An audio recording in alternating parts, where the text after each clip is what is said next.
ओम नमो भगवते वासुदेवाय। तृतीय अध्याय। श्रीकृष्ण मथुरागमन कंसबधादि जेते कर्म द्वारकापुरे कले जाहा तृतीये बन्निछन्ति एहा। उद्धव उवाच शुण विदुर मो वचन धरि न पारे खेदमन। से राम कृष्ण एकारथे गमिले अक्रूर संगते। माता पितांकर कुशल पुछन्ति राम आदि मूल। कंसकु दृष्टिरे संहारी मञ्चाऊ परु केश धरी। तले पकाई रोष भरे मृत पिंडकु आकर्षिले। सान्दीप नीर घरे जाई सकल वेद शिक्षा पाई। राक्षस पंचजन नाम तार उदरु भगवान। मृत पुत्रकु देले आणी गुरु दक्षिणा अर्थे पुणी। गुरु कामिनी दुख हरि पुणी मिलिले निज पुरी। भीष्मक कन्या अर्थे हरि कुंडी नगरे विजे करी। गंधर्व वृत्ति आचरिले बोले से कन्या को हरिले। श्रुगाल मधु सिंह जेने सौभाग हर इते सने। जेने संपूर्ण निज भाग अमृत हरि कला भोग। कौशल पुरे नर हरि शपथ वृष बंदी करी। कन्या लभिले नंद बाल जिणी सकल शत्रुबल। स्वतंत्र प्रभु अटे जेहि ग्राम्य जनक प्राय सेहि। सत्यभामार बोले पुणी नंदन बनु चक्रपाणी। बळे हरिले पारिजात लीलाए जिणी सचिनाथ। पुरे रोपिले वृक्ष नेई पत्नीर प्रिय भाव बही। गरुड़े बसी भावग्राही नारकासुर पुरे जाई।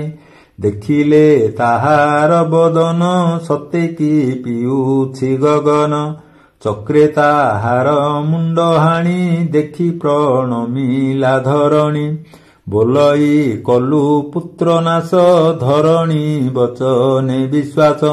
नारका पुत्र कुमुरारी ताराज्ये अभिषेक करी।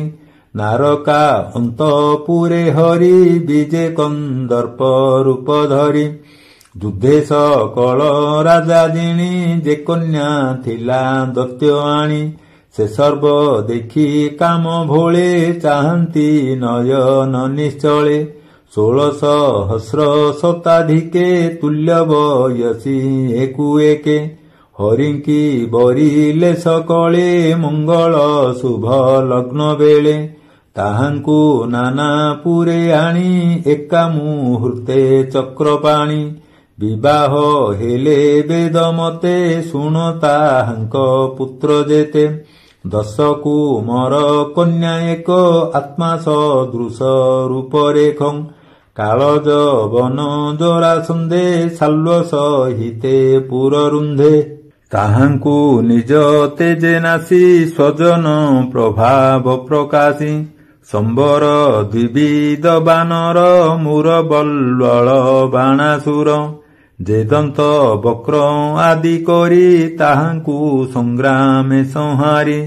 एबे तो ज्येष्ठ भ्रात सुते अनेक नृपति सहिते। संगते निज बल घेनी चरणे कंपाई मेदिनी। मिलिले कुरुक्षेत्र दांडे भुंजिबे बोली मही खंडे। कर्ण शकुनी दुःशासन स्वभावे दुष्ट 3 जन। एहांकु होइले विश्वास एणु होइले अल्पायुष।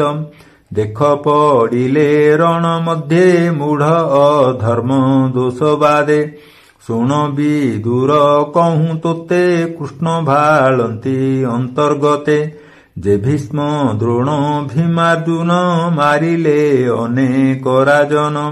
भारानिबार अर्थे मही संहार अल्पमणई। एजे मोहर यदुवंश एमले भारा होए शेष।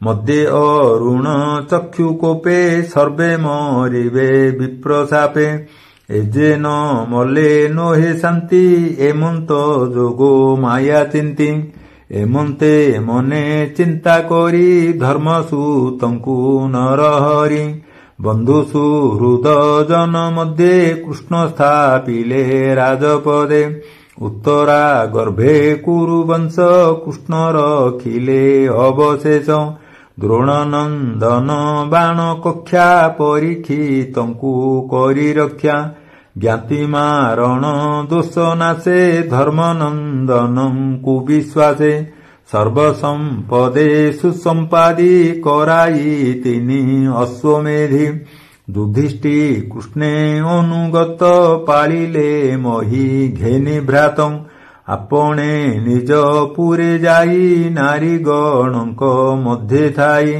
गृहस्थ धर्म वेद मते कृष्ण आचरिले जगते स्मित नयने स्नेह बही पीयूष सम कथा कही नारी गणक मन मोही गृह चरिते गृहे थाई जे धर्म इह परलोके कृष्ण साधिले सुविवेके एमंते बहुत बरसे रमन्ते गृह मेध आसे विषये वैराग्य जात होइला जोगे हृदगत कर्म अधीने कामे जोड़ी देव मायारे सुख लोड़ी पुरुष कर्म आयत्त जोगेश्वरंक अनुव्रत से हरि विष्णु माया करी निज पुत्रंक मन हरि से पुत्रे क्रीड़ा रसे दिने कोप संचिले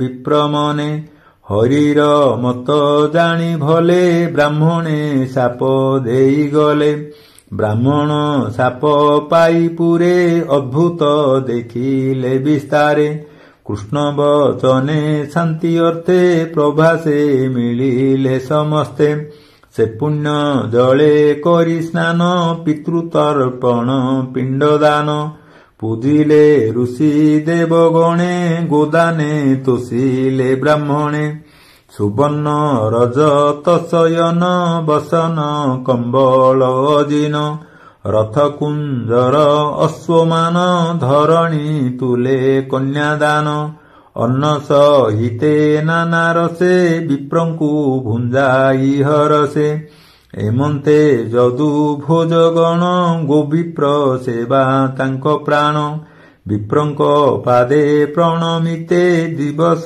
बंचिले एमंते से जदु वंशर चरणे सुजने चिंत अनुक्षणे होइब कृष्ण रे विश्वास कहई जगन्नाथ दास इति श्रीमद्भागवते महापुराणे पारमहंस्यां संहितायां तृतीय स्कन्धे विदुरोद्धव संवादे तृतीयोऽध्यायः श्रीकृष्णं समर्पणमस्तु। ओम नमो भगवते वासुदेवाय।